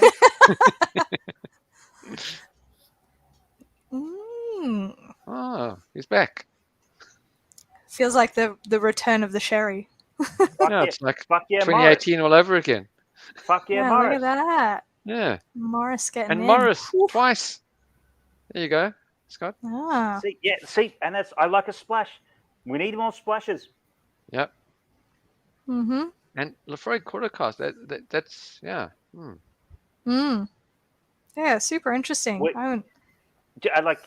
I know we're getting off tangent here, but just to speak from, maybe we'll speak from each whiskey from 10 to 1, but Laphroaig quarter cask, did it not, like, it was the greatest value, like, Isla peat bomb for a long time, and an absolute pioneer of the NAS whiskey, right? Like that, it's like 16 years old now, like from when it was first introduced, like early 2000s, I think quarter cask came in. Someone in the chat will tell me I'm wrong, but I think it was like 04, 05, 06, something like that. And that was unheard of NAS back then. And they went and did it. And I thought it was great. And it was one of the whiskies I truly fell in love with early in my journey. Then it sort of, I don't know if anyone else felt this way, it sort of fell away a little bit. I think it got a little bit young, a little bit spirity, but it's come back in the last couple of years, which means if you're listening from Scotland about 4 years ago, you know, it's back to where it should be, and I think it's a cracking whiskey. Like, do you like? It's my if you've outside of like old vintages and 60s and 70s bottlings, if you've got a lineup of Laphroaig in front of me, out of all their things, I will pick quarter cask every time. Do you guys like what would your Laphroaig pick you be? I don't like Laphroaig. What do you mean about Laphroaig? There's Everyone only likes Laphroaig.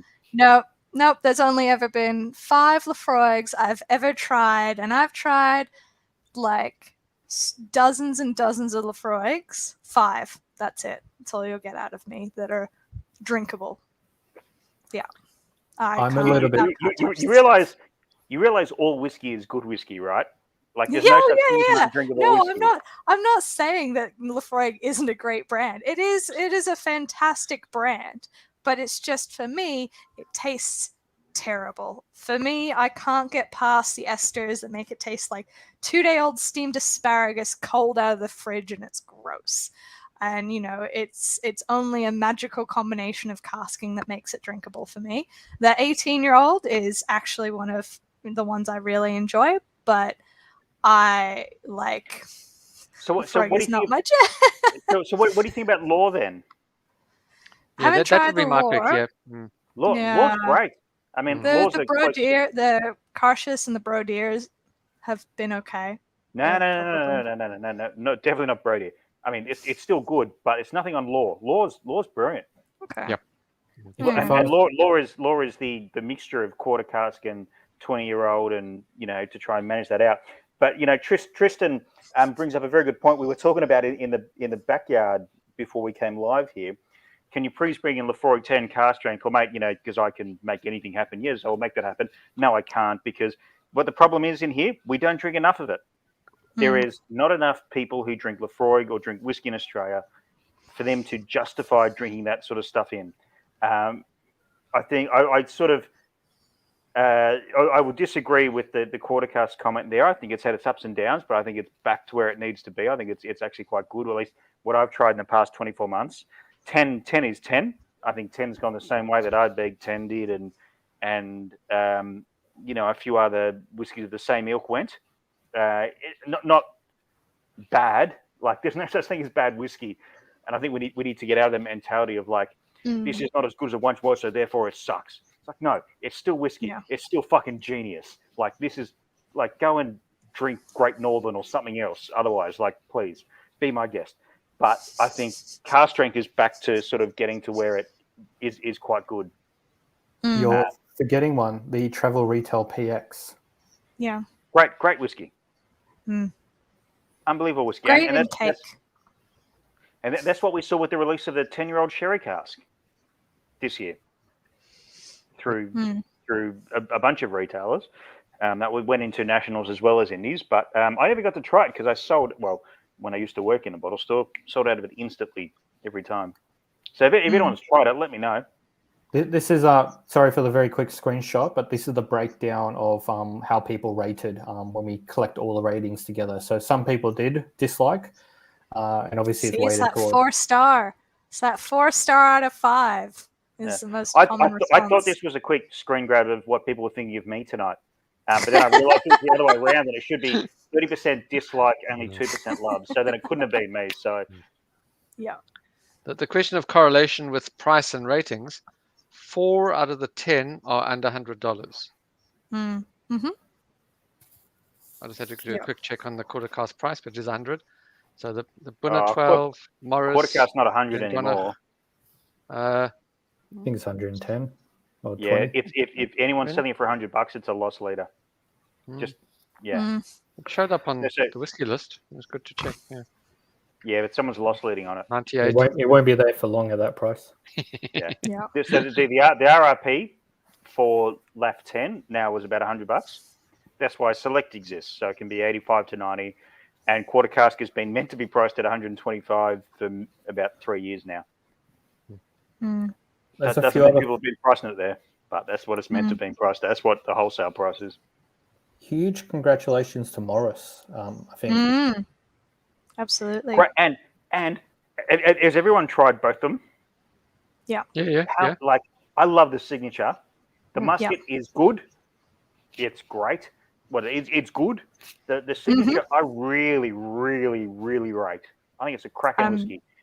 Absolutely in the same boat as you. When I went to meet Darren and taste them for the first time, he was just like, "Oh, people love the musket," and I'm like, "Yeah, but the signature is awesome." It's so versatile.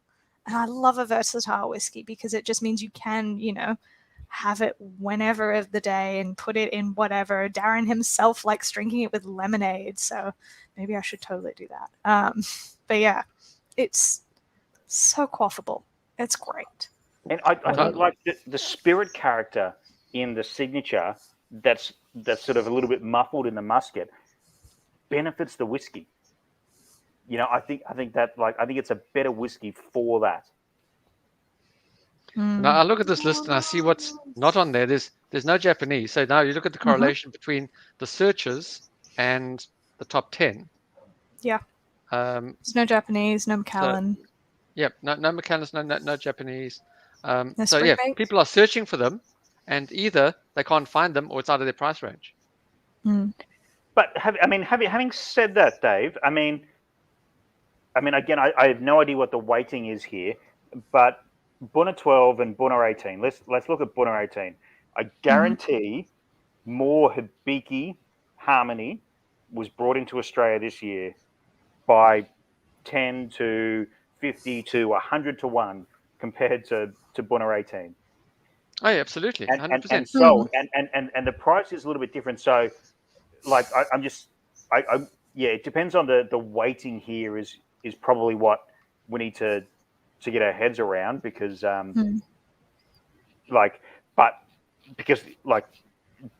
Hibiki Harmony, there's actually a shit ton of it in this country. People keep paying silly money for it, so they keep putting it up when people keep paying silly money for it. Chris raises a good point We're all about try, rate, buy. This is why we've been doing the Yeah. virtual tastings, the shows, the physical shows. People, after they've tried it, then the first thing you do is jump online and rate them and tell us what you think. And capturing those moments, like you mentioned before, not weeks or months later when you've forgotten about it. This is kind of the moment, I think. How many bottles of Hibiki are being opened, or they're sitting on people's collections, hoping to go up in value? But also at the same time, it's like the socioeconomic environmental situation. You know, people haven't seen Bunnahabhain 18 in years. I have so many bartender friends I talk to, they're like, oh my God, thank God it's back. You know, I'm so excited to be able to buy it again and not worry that, you know, you're running out and whatnot. And I think the Glendronach 18-year-old is another one of those, oh my God, it's available again and there's a lot of it and we don't have to all fight off Denny K for a bottle of Glendronach 18-year-old. He's got way too many. I need to clarify. So all the Bunners, all the Distel range, Laphroaigs, Tobermory's, we might keep one exclusive, you know, as our sort of monthly sort of release. But all the Bunner 18s, all the 25s, they go straight to indies. We do not sell them. They are our distribution side of our business, and they go straight to the independent retailers for them to sell. And we're keeping, you know, as best as we can. We're trying to grow the brands, obviously. So, you know, we've been promoting a Laphroaig, a Tobermory, I think more recently, or a Deanston. I think the lesser known out of the four. But the Bunner 18s, we haven't sold any ourselves. They went all to independent retailers, and the only place you can get them are at the other independent retailers. So just to kind of separate the two, if that makes sense.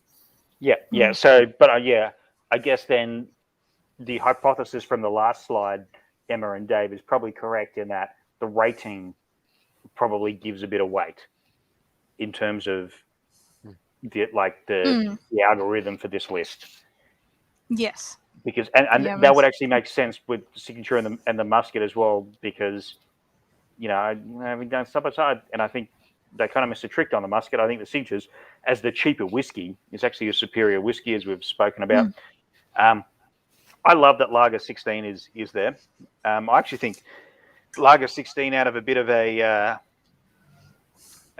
time in the wilderness, is coming into a bit of a golden era.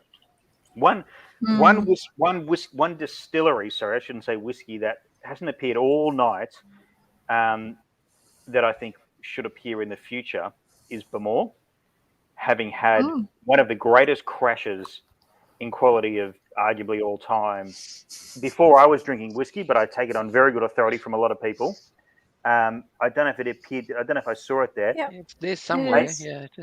Did I get there? Because they are going from every time I try a Bamor, whether it's 40, 40. It's just getting better and better. And forget the ultra. Yeah. Forget the ultra premium. Oh, you know, it did appear there. So yes, it's already happening then.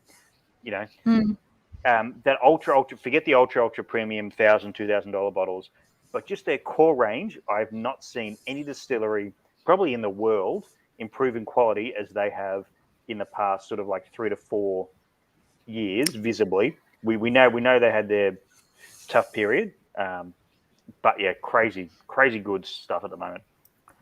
I would say Mortlock's done 10. a similar thing.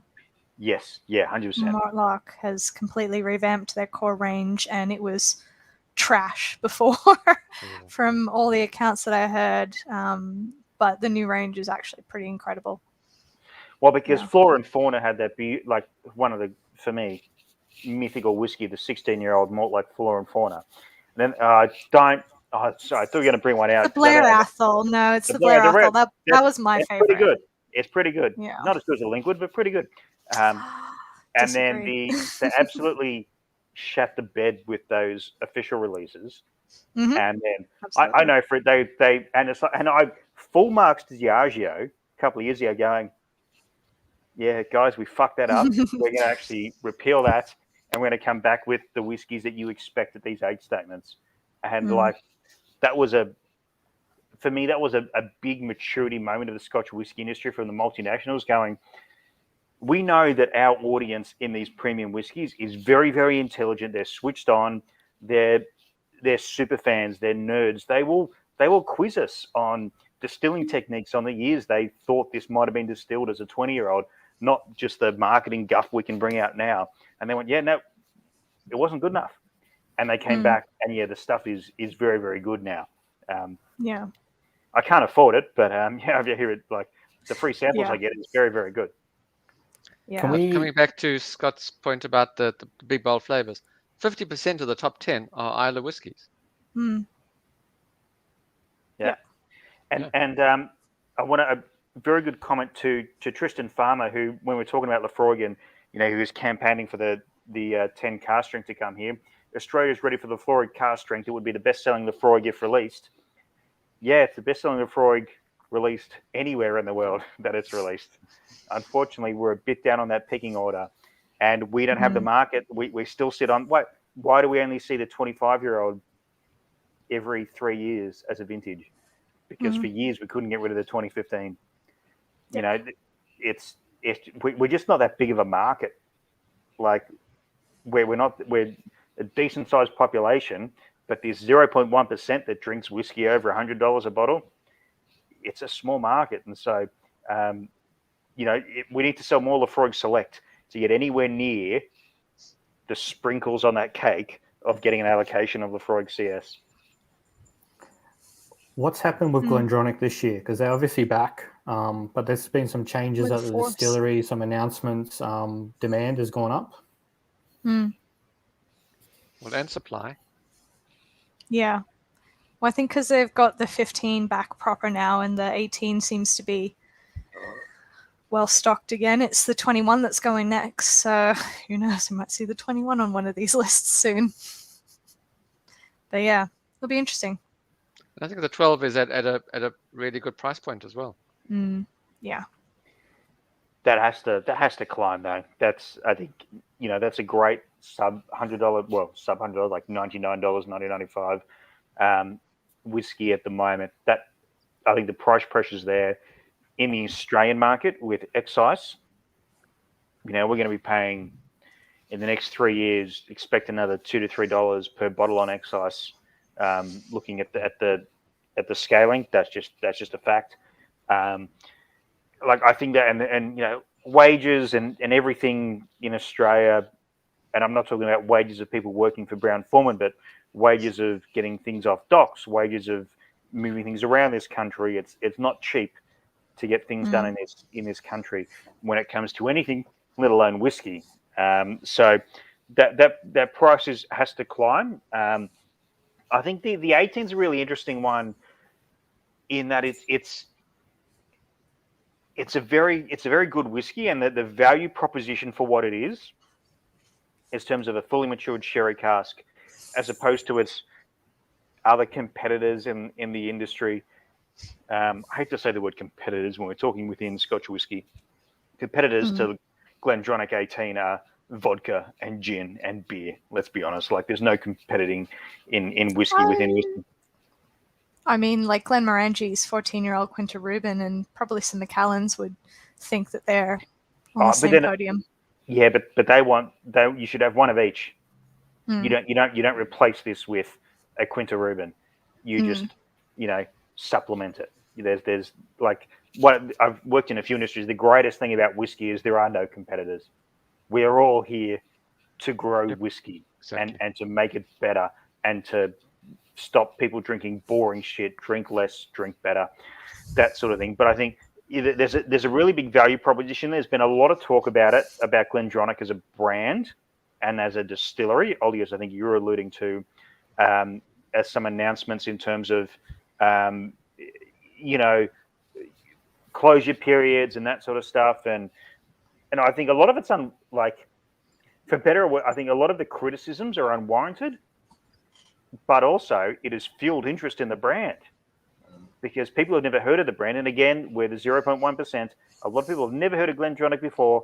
Again, I need to think about this. And they've never tried a fully matured sherry cask whiskey before, whether that's Australian, American, Irish, Scottish, South African, Sudanese. I think this people never tried this concept before.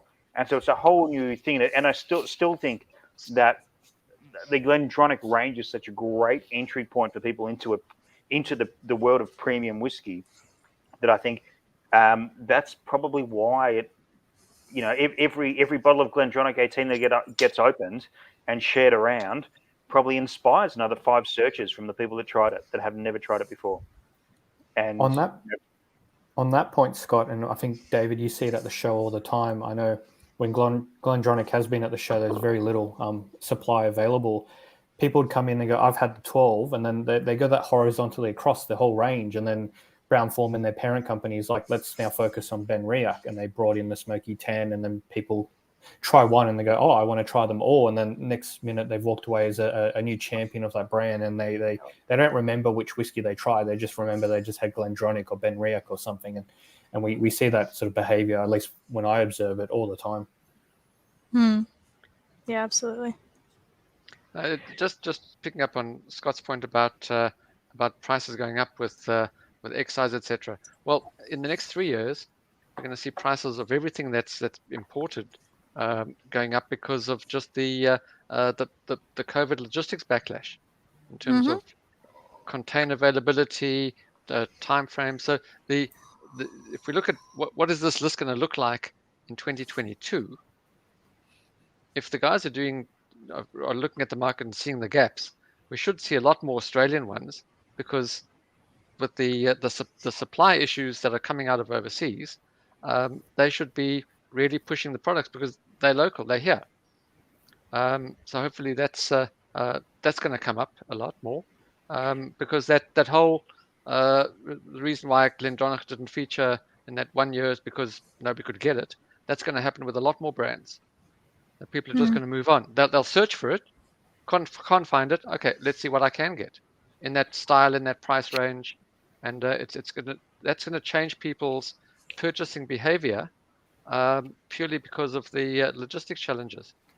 And Dave, absolute great point. Let's row back to what we were talking about earlier. Is where's the sweet spot? 100 to 150.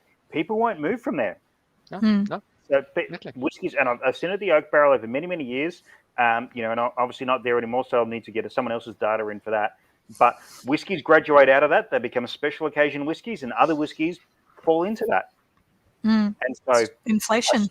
That's the sweet spot for what is still, I consider, $100 to $150 a super premium whiskey. In terms of the people who are actually buying this stuff. Let's be honest. With the 4 people in this call and the people probably on the chat, we've had our fair share of freebies over the years and trying special stuff that we wouldn't have been able to access or afford if we weren't working in the industry. But for the average person who whiskey isn't the day job for, who gets lucky at a show when someone gives them a nipper from behind the counter, that sort of stuff, $100 to $150 is the sweet spot. What is that going to mean for the imports, and can the Australian market? And there's only a few brands that have the scale to make those ends meet to get it under $150. That for me is going to be a fascinating case study when we sit here in 5 years' time, and wipe the blood off the walls. It's going to be excellent. Yeah. And the likes of Morris and a few others that are pushing that price point down to the 120s and below. Others are going to have to follow if they want the volume sales. It's just going to have to move towards that way. I mean, I spoke to a distiller down in Tassie many years ago, and they were like, we were told by other distillers, it's inappropriate how low your price is. You make us look bad. You need to put your price up. And it's interesting to see that, all these years later, that push to bring the price point down is becoming the norm rather than, the odd one out or the unique situation. And I mean, we see it even with smaller companies. You look at Florio, they're constantly looking to put their price down and make it more affordable and accessible for people. And so I hope we see more of that with smaller distilleries. Obviously, while hopefully they still make money. They got mouths to feed and all that kind of stuff as well. But I think, this upwards push in terms of price point for Australian whiskey is slowing, and it's got to stop and start really looking at itself. And excellent point, Emma. And I think it ties in exactly to a phrase that David said. It was about if they want the volume. And I think every distillery, and this is not something that I've come up with, this is something Bill Lark told me many years ago, is distillers need to figure out Australian distillers need to figure out where they sit. If you are happy to make a very small amount pay a premium and sell it at the local markets direct from your website and not have the distribution channels and the costs that come with that to get volume, then be happy with that, be content, and run a very good business model. And there's a few distilleries in Australia that run a very good business model based on that. If you want to go and take over the world, you're going to need to be a large, publicly funded. You're going to need to be Casella. You're going to need to be, like these sort of companies with a lot of money to break in those markets. The ones I worry about are the ones sitting in the middle that have gone. Yep. We want to make a lot of whiskey and try and get it down to about $100, but we need to sell at this margin, and then we need to make this amount, and there's going to be a big gaping hole of about $20 million in their business plan that says, well, you need to upscale your production, and to do that, you need 10 million. Then you need $1 million over here for that, blah, blah, blah, and bang, bang, bang. They're the ones I think that's going to suffer. And I hate to be the bearer of bad news, but this is not something I've come up with. Look at the wine industry in Australia in the 80s. A lot of crash and burn from people who went and started wineries because they got a lot of money and they want to make something with their hands for the first time in their life. And so they go and buy a plot of land in the Yarra Valley and, the piece of Burgundy, but you can still, drive back to Melbourne for the boys' night out, the week after. I think there's distilleries in Australia that need to make that call. And David's 100% right. And there will be some people that don't make it, but I think for the as long as people have strong business plans, the market for Australian whiskey in this country is still completely untapped. The people on this chat, the people watching this stream, the people even in this Facebook group is still the 0.001%. It's such a big market, and that's where we love the Morrises, the Starwoods of the world. Let's make those splashes. Let's tell people that we even make whiskey in this country. Let's start at that, let alone, all the other bits afterwards. Let's just tell people that we make it in this country. Figure out the rest later. So Scott got some really good insights in terms of what we can pull. So we've been obviously tracking the price of everything that's listed online for the last few years. The biggest growth in terms of new whiskey, in terms of as a category, is 16% or almost 17% of new Aussie whiskey. So that means there's 605 SKUs listed online that we track across those 70 retailers that are Australian whiskies from almost 100 distilleries. The better news is now we have 75 Australian whiskies that are listed under $150, which is that number that we've been talking about. So the cost of Australian whiskey, there is more becoming in every day. Every week there's a new distillery, but there's a new whiskey coming out every week as well. And they're starting. Last year we had less than 30 that were under the $150 range. So people, they're starting to become a lot more accessible with everything that we've been just talking about, which is I think great to see. Yeah. Well, it's early days, but I think the market is in its first steps of maturity. We'll sit here in 10, 20 years time and be like, shit, do you remember that fucking Wild West from 2015 onwards when whiskey became cool and the fucking shenanigans that went on there? Not that anything dodgy has happened, just does anyone have whiskey to sell? Because 5 years ago, there was no whiskey to sell. So anything in Australian bottle, sell it. Fucking get it out, please. Let's go. And we'll laugh. We'll get pissed on all this great Australian whiskey that's taken over the world.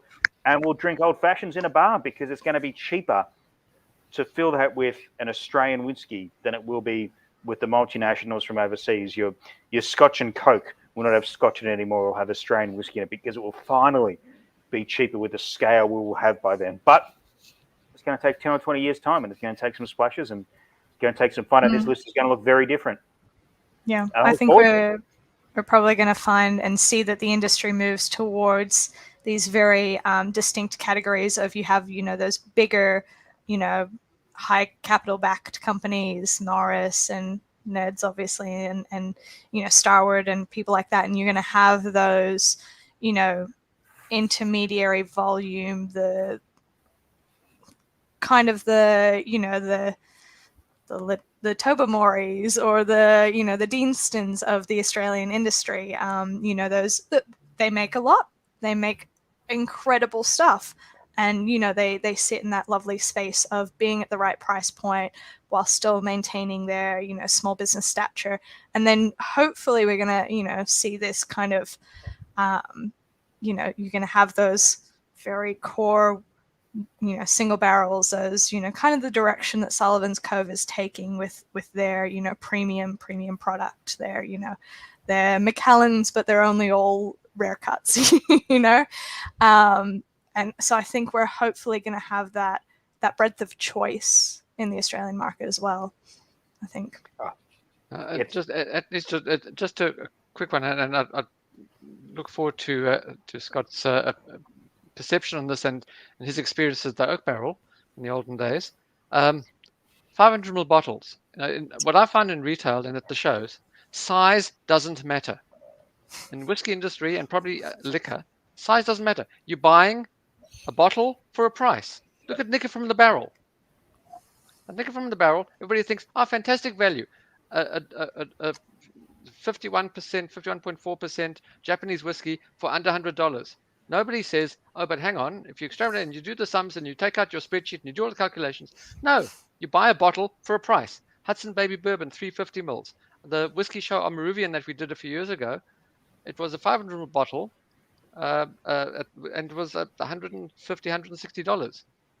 Nobody said, hang on, it's 500 bottles. Now, then as they got less and less of the New Zealand stuff, it became 350ml bottles.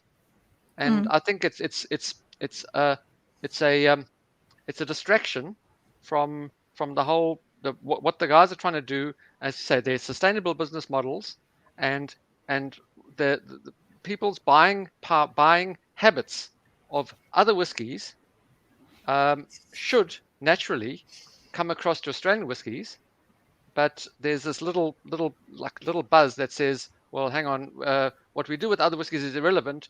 We want Australian whiskies to just behave differently. Have you seen that oak barrel as well? No one who actually drinks and enjoys whiskey gives a shit about the size of bottle it comes out of. Exactly. People who like to pick holes in things and complain, and to our point before, Emma, the great experience, loved the staff. I'm definitely coming back 4 stars. Yeah. That sort of person, that's the sort of person that. Yeah. I love this whiskey. It was a 500ml bottle, though. Yes, 4 stars. The only time it comes into play, realistically, is for when you are trying to get into a rail at a bar, and they are measuring out what it's going to cost per shot in an old-fashioned or a whiskey sour or whatever the cocktail they're making. That's when it takes a place.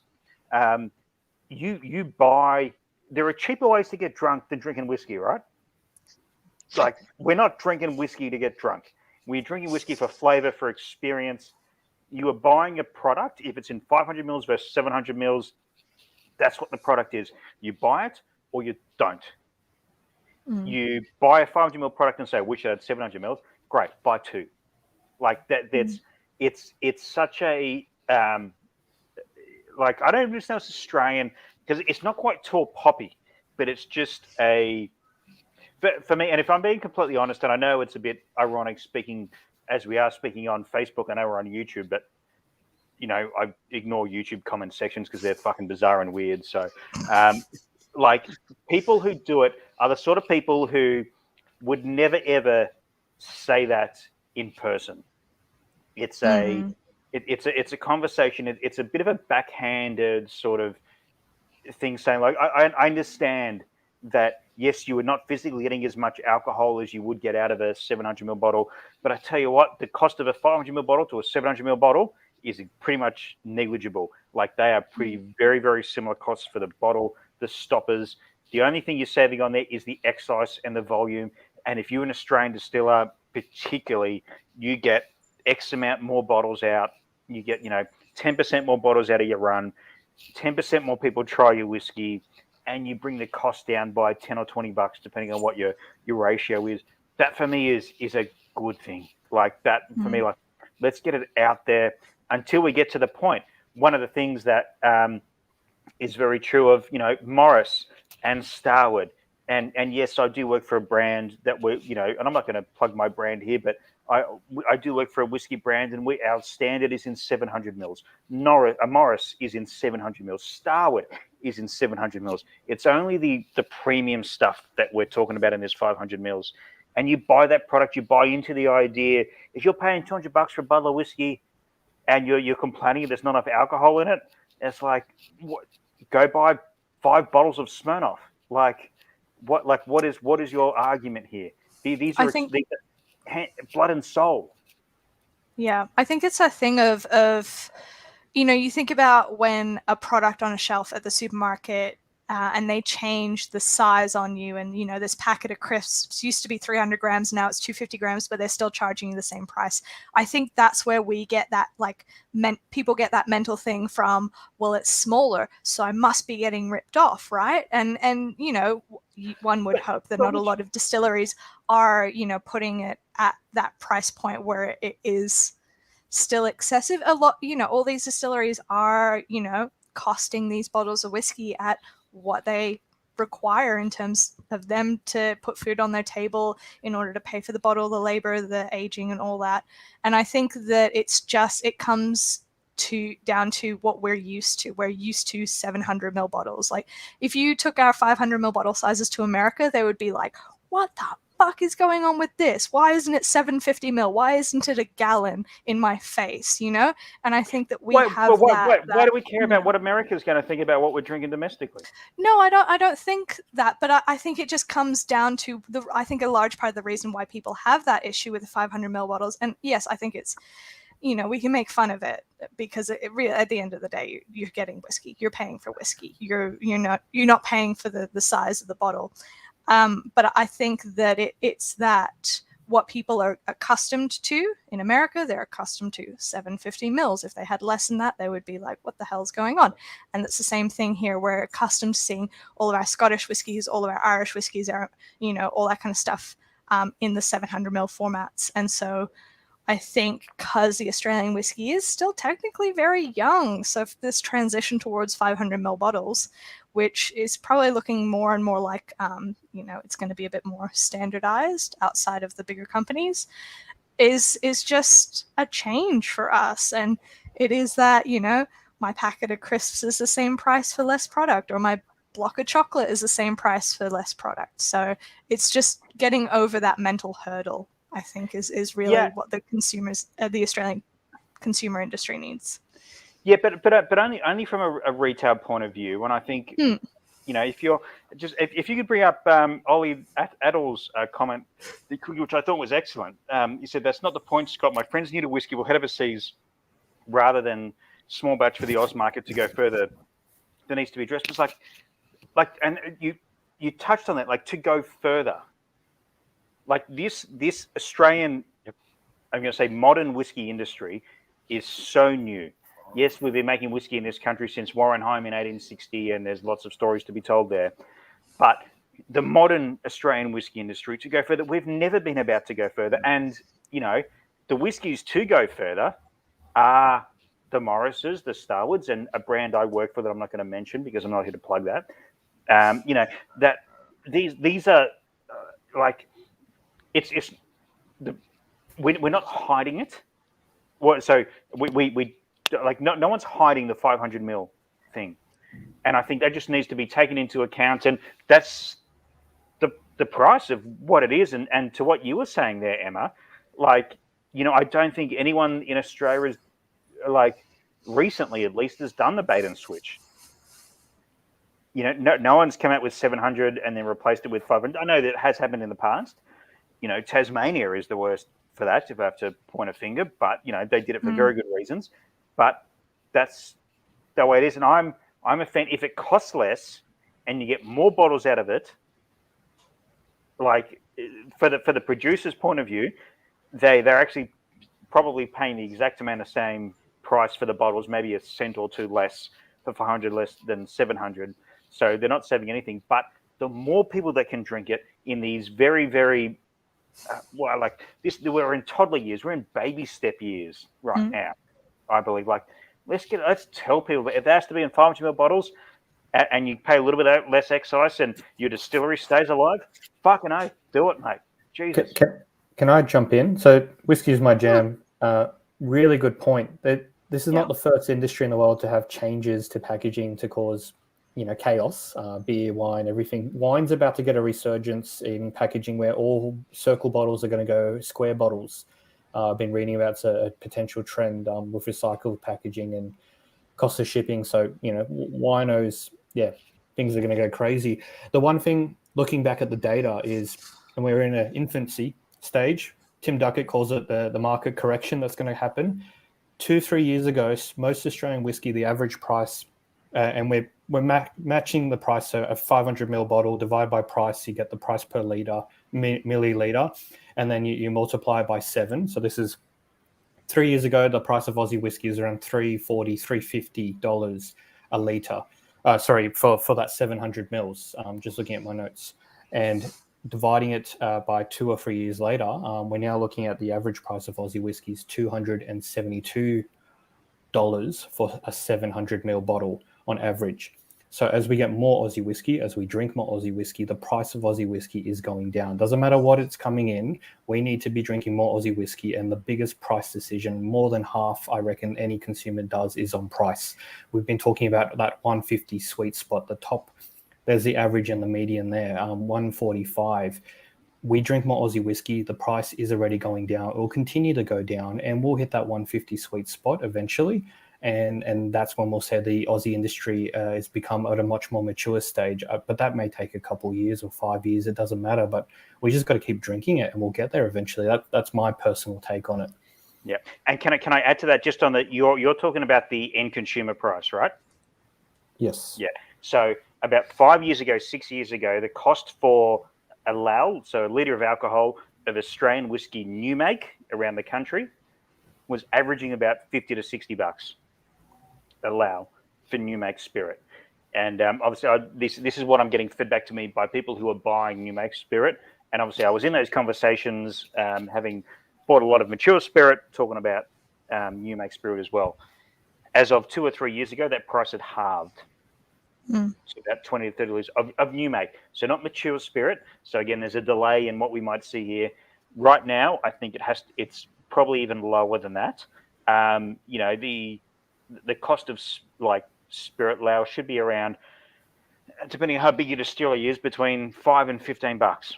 Like maybe Archie Rose and Starwood and where I work can get to that $5 mark if we, do really good things in the next 10 years. But around the $15 mark could be very, very good. But that sheer cost at a base production needs to come down. And just a quick shout out to Chris Ross, who I'm glad to see. G'day, mate. How you doing? In the chat says, also 1 litre format at Trevor Retail wouldn't exist if people didn't care about volume. And 100% agree. But what we're talking about tonight, the day I see litre bottles of Bakery Hill peated cask strength as on this list, that's the day I'll believe that concept, because we're like, it's a different conversation about this top 40, right? Like, are you guys going to bring in litre bottles of Bunnahabhain and 18? Mate, doesn't make any sense. I would be buying all of them if we did. It doesn't make any sense. It's a different, and even if you did, unfortunately, I guarantee Distell would take that GTR, account for themselves and sell direct, because it's just it's pure profit in particularly in this country where they duty retail in this country, they just pretend to put a tax into it. So there's a lot of different parts into it. We're down a rabbit hole with the 500, 700. I think we got away from the concept. I think just drink good whiskey. If you're happy with it, drink it. Ooh, but shit. Scott, the number of viewers went up the moment we jumped on this topic. So clearly people wanted to hear about it. Well, so I can only see 4 viewers all night, which is basically us 4, isn't it? I'm getting a total. Look, Ollie has lots of imaginary friends. We know this. Yeah. You mean people have been watching this? Oh God. But I think Bakery Hill's an example. Bakery Hill have always had 500 ml bottles, but it's a great design because it looks like a tall bottle. Absolutely. And the thing is that if you've got and the market will decide. If you've got a whole bunch of Aussie whiskies at 700s and a whole bunch at 500s, the market will tell those producers which way to go. And look, a lot of it, you take some of them like the remnants, for example, where you've got single casks, small amount of volume that you want to stretch as much as you can. So naturally, to sell more bottles, physical bottles, and to get more people to try it, you have to go to the smaller bottle format. But it's I think it's with more and more Australian whiskey on the market, that it's the retail side of it will give the message to the producers. Yeah, and I think it is that, especially when you're starting out, the 500ml bottles to get more whiskey in more people's faces is a really great thing. And I think we need to accept that 500 mils are going to be around at least for a little bit longer for that reason to, stretch out that amount of production. But I mean, talking about travel retail sizes being 1 liter, they're a liter because we expect them to be a liter because someone decided years and years and years ago that, well, hey, I'm going to put these liter bottles in duty free. And now, you used to have the 700ml bottle formats in duty free, and now they're all moving towards 1 liter because everyone's like, yeah, you get like the 1 liter bottles or the really rare, cool or travel exclusive bottles in duty free. And I think we're probably going to have to see that same shift, whether it's in 10 years or 50 years in the Australian whiskey industry, where people are going to be like, okay, we can leave the 500ml bottles behind. People have, do want the 700ml bottles. We can cost it that we can make it work, and it is more profitable than the 500ml, or I mean, it's not really more profitable, but we can make it work with 500ml in terms of, production level as well. So I think it's just something we got to deal with. 500ml bottles, it's all still whiskey, but I think we are going to see a transition eventually towards the standarding of the size. Square packaging in recyclable materials, that's cardboard box, right? No box. Is that where we're going? Get rid of the box. Less what boxes. Are boxes for? No boxes. We need to tackle the biscuit situation first. No, wine in square packaging recyclable has been around for a while, and it's in cardboard boxes. You see it in the shelves. We're coming up. Just before. Sorry, Ollie. I know you're going to try and tell me to shut up, and we need to finish this. But one point that was just made there. Whiskey is my jam. So I note that many of the strains in the top 40 are cask strength. More cask strength, please. That for me is an exactly great answer to the question of 700 mils versus 500 mils. More cask strength, but at these two go hand in hand. If you want to try these whiskeys, we want to get them into people's mouths. We want to bring the prices, the excise down a little bit. Not for the consumer, but to keep these fucking distilleries alive. Then okay, let them expand what they can get out a little bit. I'm talking exclusively about small Australia, not about your big boys at the moment with funding and plans to go overseas. About the really small guys. We saw Flu Rio, we saw Spring Bay on those lists. Let them do it. Let them get away with it, because then we get to try it.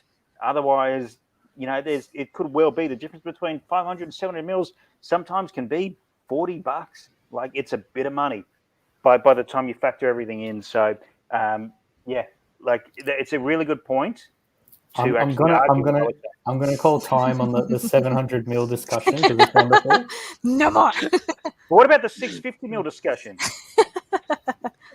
This is the time you're probably going to get muted.